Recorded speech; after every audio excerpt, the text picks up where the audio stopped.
오늘과 내일 양일간의 유다서를 묵상을 합니다. 유다서는 1절에 나온 것처럼 누가 썼는가? 야고보의 형제 유다가 기록을 하였습니다. 아주 겸손하게 자신을 예수 그리스도의 종 유다라 이렇게 말하고 있는데, 혈육으로 말하면 예수님의 가족입니다. 예수님의 형제인데요. 그러나 예수님을 그리스도로 영접한 후에는 자신을 겸손하게 그리스도의 종 이렇게 말하고 있는 것입니다. 유다서의 특징은 한 장에 간결하게 한 장으로 기록되어 있다는 것이고, 주제도 하나로 되어 있습니다. 무엇인가 하면 이단을 경계하고 조심하라, 이단에 빠지지 말고 믿음을 지켜라 하는 것이 주제입니다. 당시에 어떤 이단이 있었는가 하면 두 가지 측면으로 볼 수 있습니다.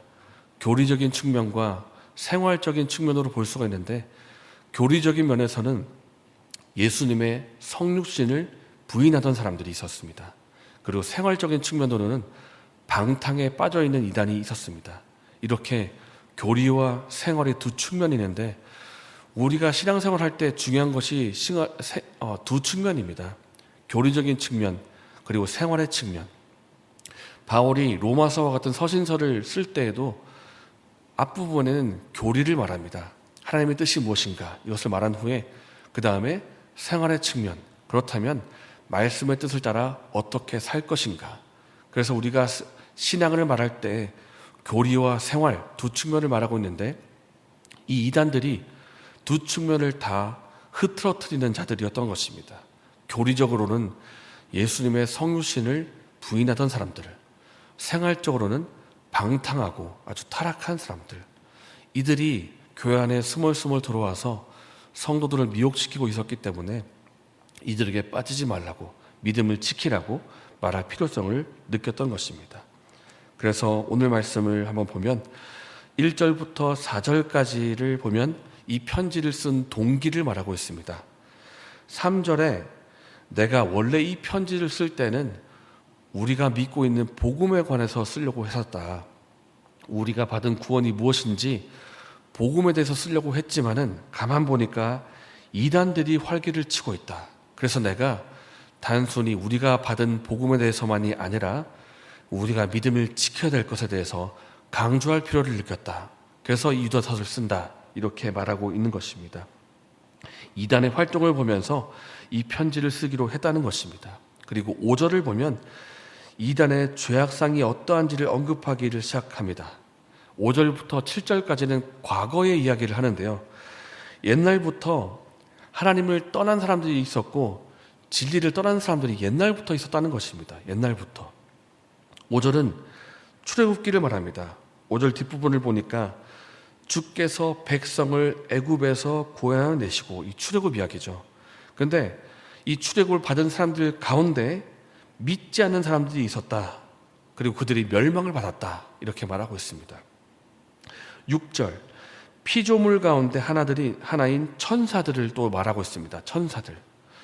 천사들이 하나님의 피조물들이었는데, 이 천사들도 원래는 하나님이 정하신 위치가 있었고 본연의 역할이 있었는데 그 위치와 본연의 역할을 떠난 자들이 있었다. 천사들이. 그래서 이 타락한 천사들이 결국 하나님의 심판을 받게 되었다라고 말하고 있는 것입니다. 6절입니다. 그리고 7절은 역시 과거 이야기를 하면서 창세기 때 소돔과 고모라를 말합니다. 그때에도 타락하고 음행하고 육체 정욕을 따라 사는 자들이 있었고 하나님의 심판을 받은 자들이 있었다. 그래서 5절부터 7절이 말씀하고 있는 것은 옛날부터 하나님을 떠난 자들이 있었고 진리를 떠난 자들이 옛날부터 있었다. 그들이 옛부터 떠난 자들이 있었고 심판을 받았다라는 것을 강조하는 것입니다. 그런 자들이 과거만 있었는가? 지금도 있기 때문에 조심하라. 이렇게 말씀하고 있는 것입니다. 8절부터는 이제 현재로 돌아옵니다. 현재로 돌아와서 이런 자들이 지금도 있다. 특히 8절에 나오는 이 업신여기며라는 단어가 있습니다. 업신여기며. 이 업신여기며의 근본적인 의미가 무엇인가 하면 거절하다, 거부하다라는 뜻입니다. 무엇을 거절하고 거부합니까? 하나님의 주되심을 거부합니다.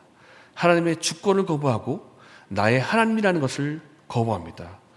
여기서부터 틀어지는 것입니다. 하나님의 주권을 거부하니까 무엇을 또 거부합니까? 말씀을 거부합니다. 하나님의 주되심을 거부하고, 말씀을 거부하고, 하나님의 통치를 거부하고, 은혜를 거부하고, 이 하나님의 주되심을 거부하는 것부터 다 틀어지기 시작하는 것입니다. 전부 다 거부하는 것입니다. 그래서 이제는 하나님의 모든 것을 다 거부하고 어떻게 합니까? 자기 뜻대로 살겠다는 것입니다. 옛날에 사탄이 그랬지 않습니까? 사탄이 원래는 하나님을 섬기는 천사였습니다. 원래 위치가 있고 역할이 있었지만은 어떻게 합니까? 왜 하나님이 나의 주님인가? 나는 거부하겠다. 내가 이제부터 내가 스스로 하나님이 되겠다라고 하면서 이때부터 다 틀어지는 것입니다. 하나님의 주되심을 거부하고, 하나님의 말씀과 뜻도 거부하고, 다 거부하는 것입니다. 자기 자리를 떠나서 내가 스스로 하나님이 되겠다. 그래서 하나님의 주권과 은혜와 모든 것을 거부하는 일들이 사탄으로부터 시작해서 지금도 이단자들의 삶 속에 나타나고 있다라는 것입니다. 그리고 어떻게 합니까? 10절에 무엇이든지 그 알지 못하는 것을 비방하는도다. 그 당시에 영지주의가 이제 유행을 했는데요. 이렇게 말합니다. 우리가 새로운 것을 깨달았다. 너희들이 지금까지 알지 못했던 새로운 지식을 우리가 알고 있다. 우리에게로 와라. 그러면 너희가 새로운 지식을 깨닫고 새로운 진리를 알게 될 것이다. 라고 하면서 새로운 것을 말하고 있지만은 그러나 실상은 제대로 알지 못하고 있고 마치 이성 없는 짐승처럼 분별력과 판단력을 다 잃어버린 채로 알지 못하는 것을 아는 채로 다 떠들고 있지만은 그러나 실상 그들의 삶을 보면 아주 방탕하고 음란하고 결국 하나님의 영광과 권위를 모독하는 죄를 범하고 있다라는 것입니다. 아까 말씀드린 것처럼 교리와 생활입니다. 믿음과 생활, 이 두 가지를 다 흐트러뜨리는 삶을 그들이 살고 있다는 것입니다. 특히 12절과 13절은 이단자들의 특징을 비유적으로, 은유적으로 표현을 하는데 먼저 보면 이들은 예찬의 암초다 이렇게 말합니다. 예찬의 암초다. 예찬이라는 것은 성도들이 함께 모여서 식사 교제를 하는 것을 말합니다. 각자 음식들을 준비해 가지고 예찬 식사를 함께 하면서 그 의미가 무엇이겠습니까? 우리가 함께 모여서 서로 먹을 것을 나누면서 주와 그리스도 안에서 한 몸됨을 우리가 함께 확인하고 또 사랑의 교제를 하는 그런 것이 목적이지 않습니까?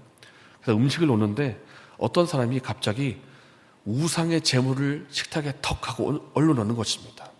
그리고 말하기를 먹는 건데 뭐가 문제냐 그러면서 그것을 막 개걸스럽게 뜯어 먹는 것입니다.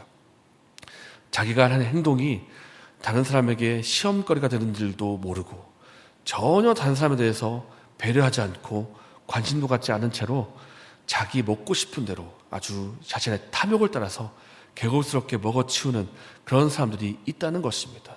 공동체 가운데 스멀스멀 들어와 가지고 사람을 시험 들게 만들고 아주 시험에 빠지게 만드는 자들이 있었다. 그래서 그들을 표해서 애찬의 암초다 이렇게 말하는 것입니다.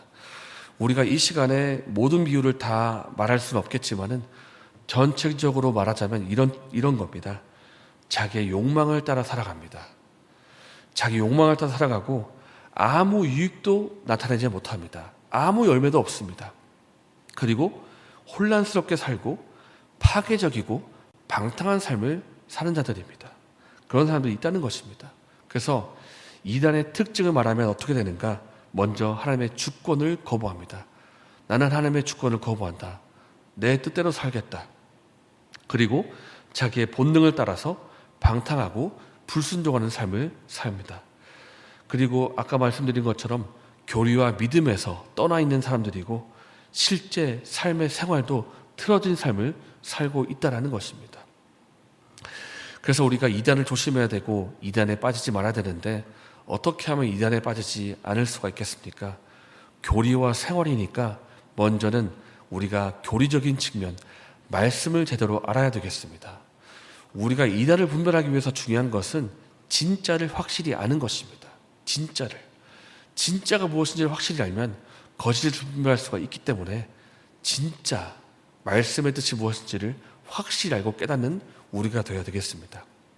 그리고 생활입니다. 말씀에 따라 순종의 삶을 살아야 된다는 것입니다. 진리를 아는 것만큼 중요한 것은 바로 생활의 순종인데요. 우리가 16절 말씀을 좀 주목해 볼 필요가 있습니다. 16절. 이단자들의 특징이 나오고 있는데 이 사람들은 원망하는 자며 불만은 토하는 자며 그 정욕대로 행하는 자라. 그 입으로 자랑하는 말을 하며 이익을 위하여 아첨하느니라.